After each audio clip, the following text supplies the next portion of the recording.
Asian Culture Television, the studios in the entertainment capital of the world, to your home and anywhere on your device.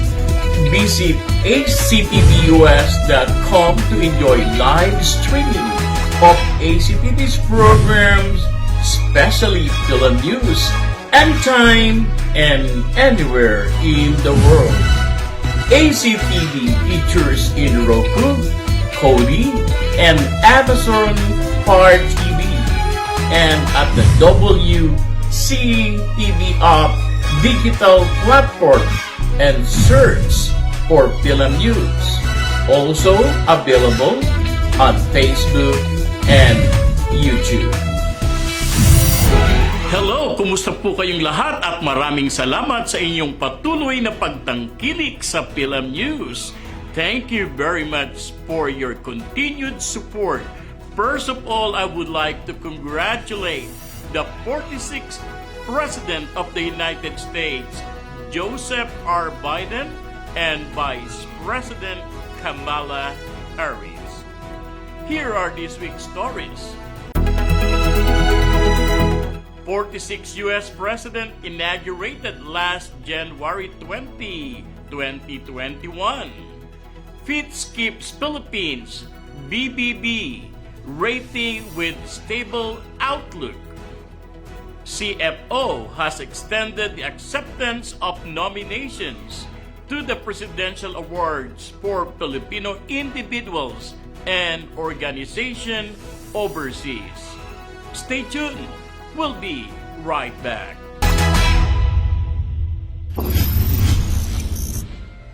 Pure Medical Equipment, located at 3750 South Jones Boulevard, Suite 190, Las Vegas, Nevada 89103. The premier provider for your medical equipment and supply needs. We accept Medicare, Medicaid, private and cash pay. Pure Medical Equipment.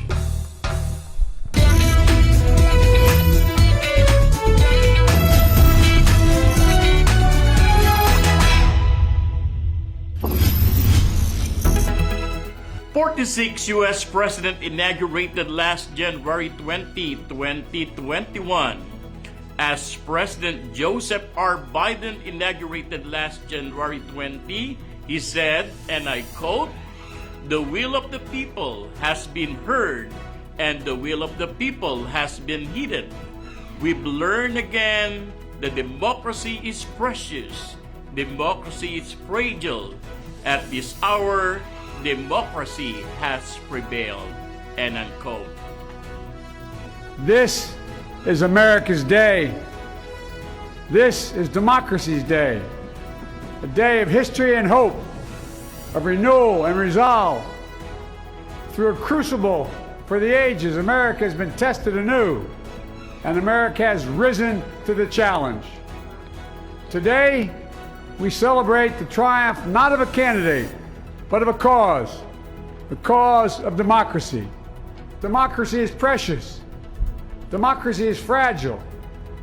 And at this hour, my friends, democracy has prevailed. With unity, we can do great things, important things. We can right wrongs. We can put people to work in good jobs. We can teach our children in safe schools. We can overcome the deadly virus.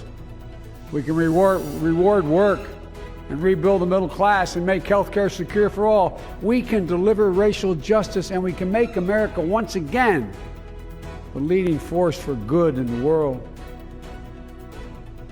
I know speaking of unity can sound to some like a foolish fantasy these days. I know the forces that divide us are deep and they are real. But I also know they are not new.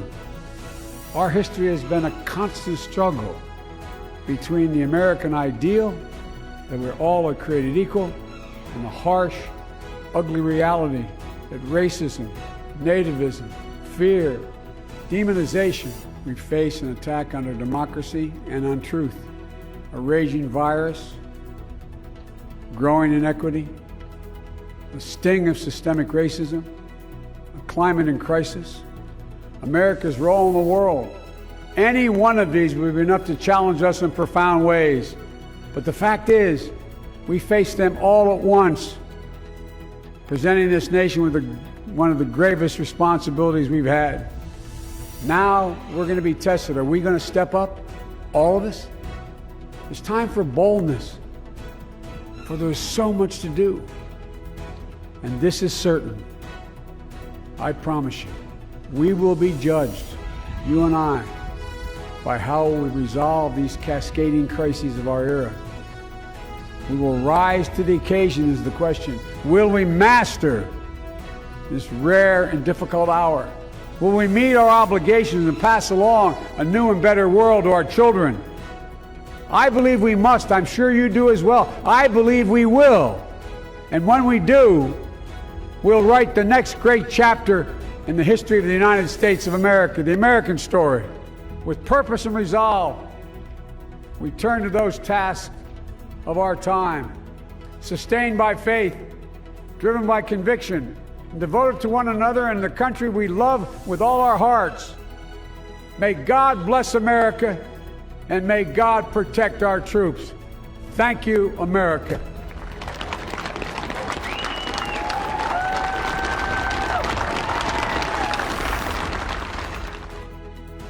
Stay tuned. We'll be right back.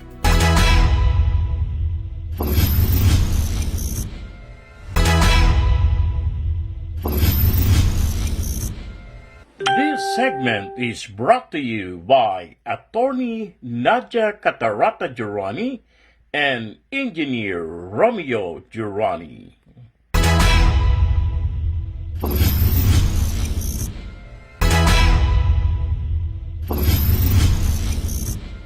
Hello to the teachers of Muntinlupa City. Apply APDS Loan. Isang tawag mo lang. Sagot ka ng China Bank Savings, Philinvest Branch, and Alabang Hill Branch. Offer salary loan for teachers with lowest interest rate per annum at 7.5%. Lesser requirements. No co-makers required. No membership fee. Free life insurance up to 1 million peso and 1% cashback on buyout accounts.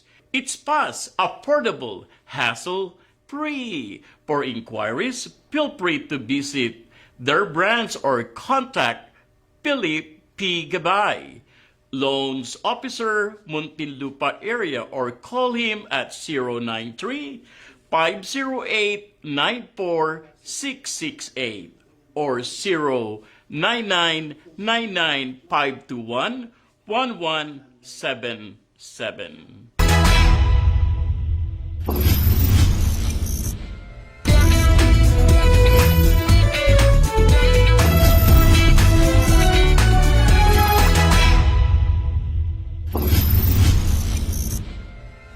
And at this point, I have Dan Santos, the chair of the Asian American Pacific Islander Democratic Caucus. He is a second-generation Filipino-American and worked for Sendwave, a tech startup with a mission of making it more affordable and accessible for immigrants to send money abroad. Hello, Dan. It's so great to be here again with you, Dr. Mike. I really appreciate all that you do for our Las Vegas community. It's so important that we continue to uplift our Filipino-American stories and continue to find ways to support our diaspora. So I just wanted to reiterate how important it is that you continue to do this work. What are your reflections on the inauguration? The inauguration was a historic, monumental occasion. We really were able to breathe a deep sigh of relief after 4 years of Donald Trump's vitriol and division.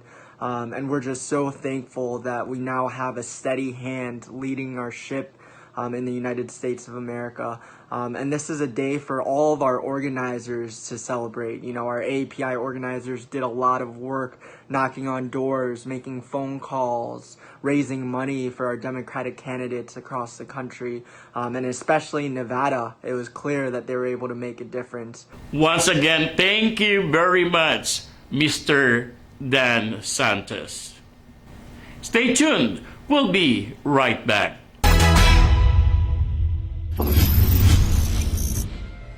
This segment is brought to you by Money and Pi Kalayan Clinic, located at Medical Plaza, Makati, or Festival Mall, Alabang.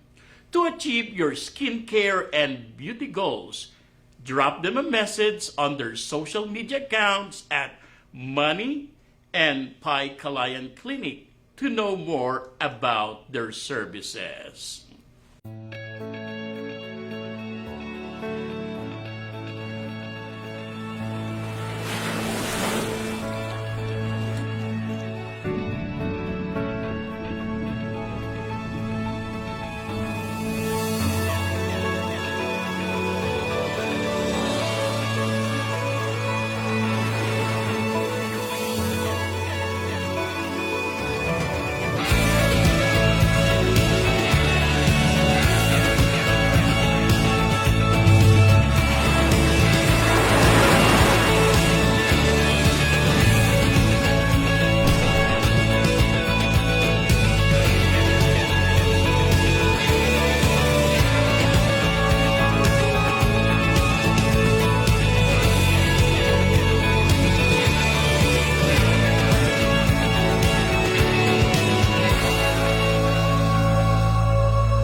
The best entertainment,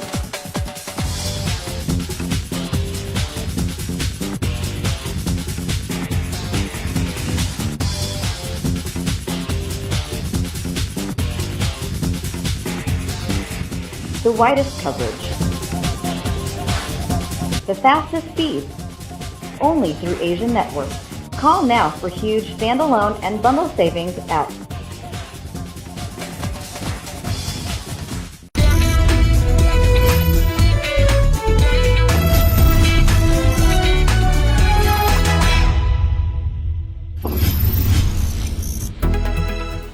Keeps Philippines BBB rating with stable outlook. International Debt Watcher Fitch Ratings has kept the Philippines investment rating of BBB with a stable outlook, citing manageable fiscal situation despite the COVID-19 crisis and favorable growth prospects amid a declining number of daily confirmed COVID-19 cases, according to Bangko Sentral ng Pilipinas. BBB is one step above the minimum investment rate, while a stable outlook indicates absence of factors that could trigger adjustment in the rating within the short term. By keeping its credit rating, the Philippines continued to stand out in the international financial community amid a wave of negative credit rating actions, which resulted from adverse impact of the pandemic on the performance and credit profiles of many economies. In 2020, Fitch implemented 51 credit rating downgrades affecting 33 sovereigns. Some sovereigns were downgraded more than once. These include countries that previously had the same rating as the Philippines, such as Mexico, Colombia, and Italy, whose ratings were downgraded by a notch to the minimum investment grade of BBB. In a report released last January 12, 2021, Fitch noted that the Philippines has a modest government debt levels relative to peers, robust external buffers, and still strong medium-term growth prospect. Fitch also said, expect economy recovery in the coming quarters for the Philippines, placing its gross domestic product growth projection at 6.9% for this year. Reacting to Fitch's decision, two of the Philippines' top economic officials welcomed the affirmation of the Philippines credit rating, which is a recognition of the soundness of the COVID response measures in the country, as well as the Philippines' strong fundamentals going into the pandemic and robust medium-term growth trajectory.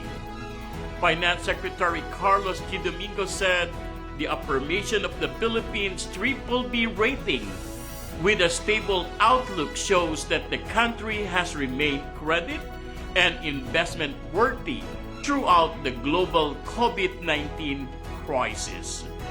Bangko Sentral ng Pilipinas Governor Benjamin Jokno said, "We appreciate Fitch's understanding of the Philippine credit and macroeconomic direction amid the global pandemic we are all facing.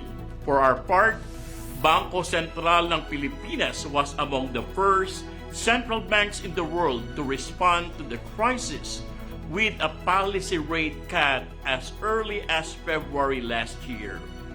We deemed it important to sign to the market that we were ready to act swiftly and decisively to buoy market confidence as well as to ensure sufficient liquidity and efficient functioning of the financial system.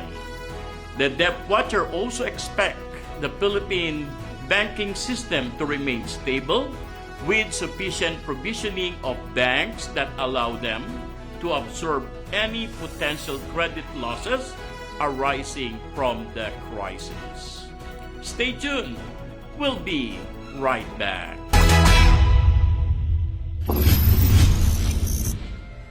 This segment is brought to you by Attorney Nadia Catarata Jurani and Engineer Romeo Jurani.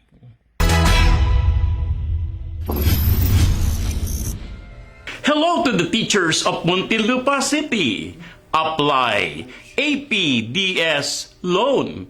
Isang tawag mo lang. Sagot ka ng China Bank Savings, Philinvest branch, and Alabang Hill branch.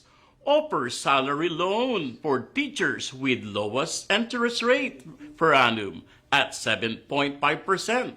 Lesser requirements. No co-makers required. No membership fee.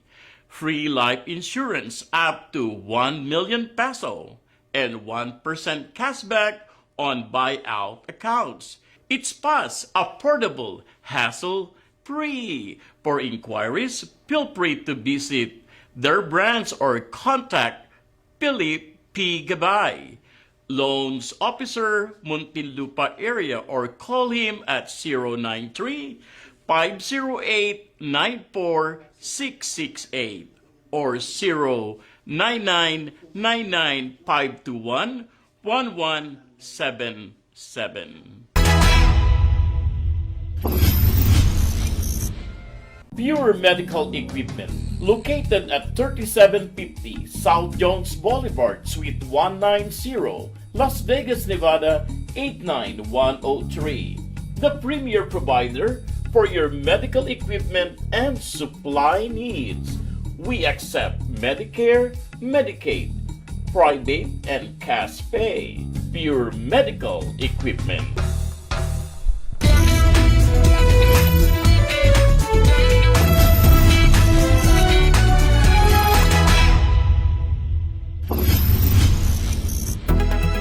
And on Philcon General in LA News, CFO has extended the acceptance of nominations to the Presidential Awards for Filipino individuals and organizations overseas.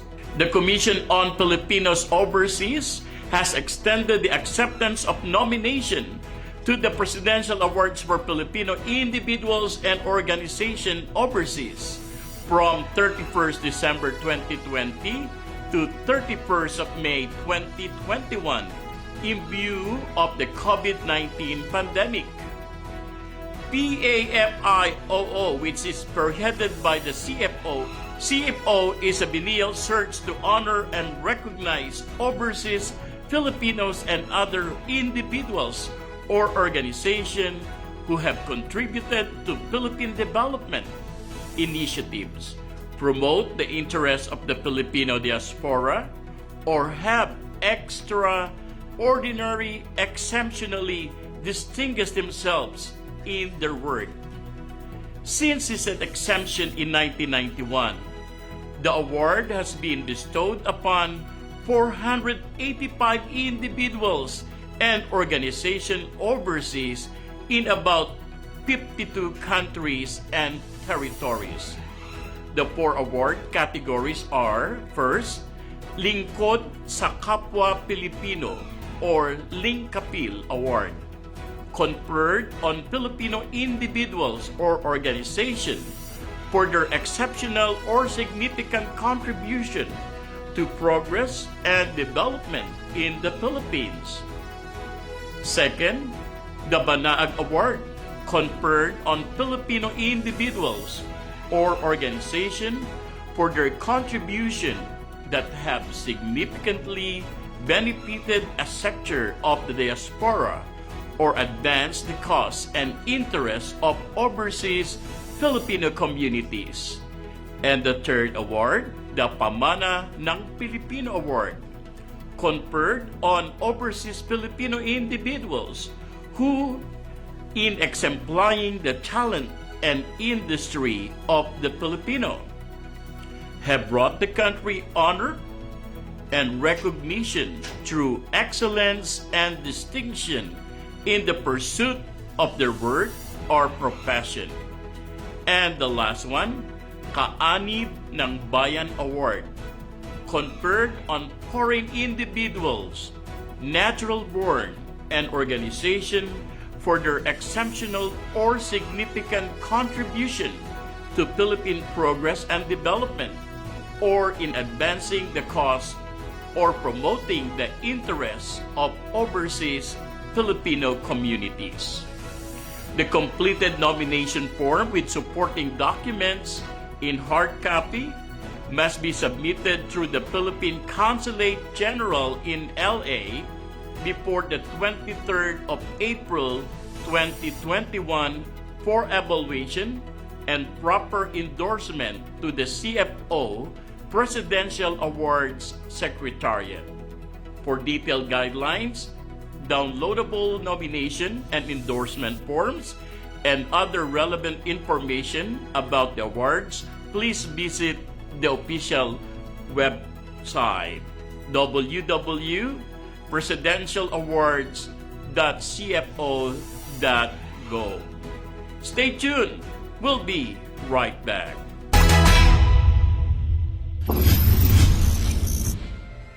This segment is brought to you by Money and Pi Kalayan Clinic, located at Medical Plaza, Makati, or Festival Mall, Alabang. To achieve your skincare and beauty goals, drop them a message on their social media accounts at Money and Pi Kalayan Clinic to know more about their services.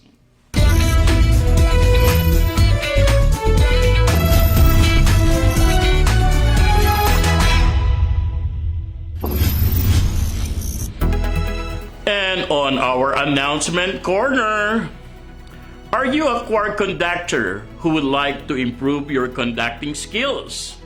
Are you also looking for a great mentor, someone who is a luminary in the field of choral music? Then, here's the program that's best fit for you.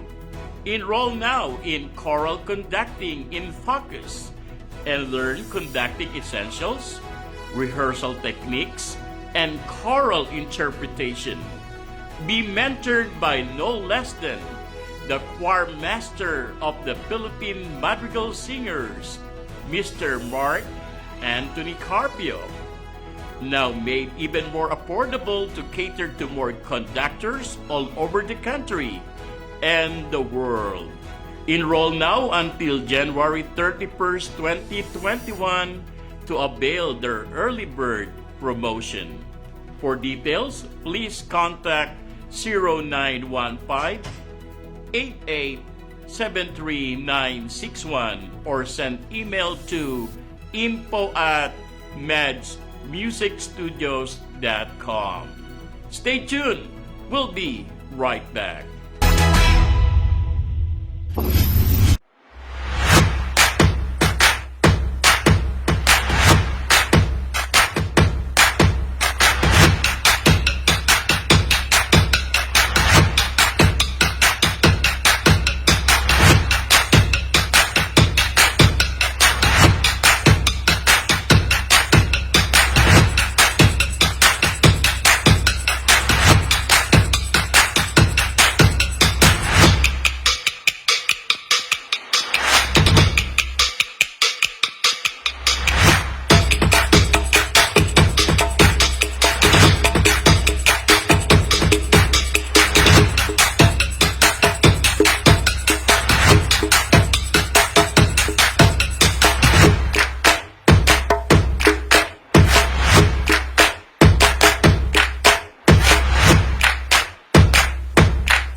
And on our birthday greetings,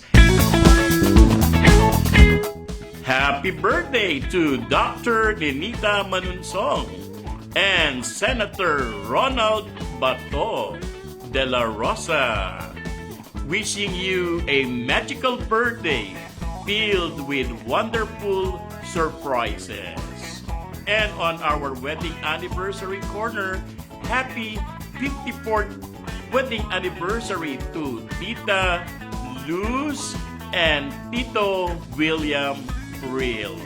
Happy wedding anniversary. I hope you enjoyed this episode of Film News. Before anything else, I would like to acknowledge my major sponsor, Pure Medical Equipment and Supplies, with Pat Magallanes, Sam, and Joseph Buban. Also to my special crew, Miss Mary Jane Catchell. Until the next episode, this is your host, Dr. Michael Santajuan at your service. Mabuhay!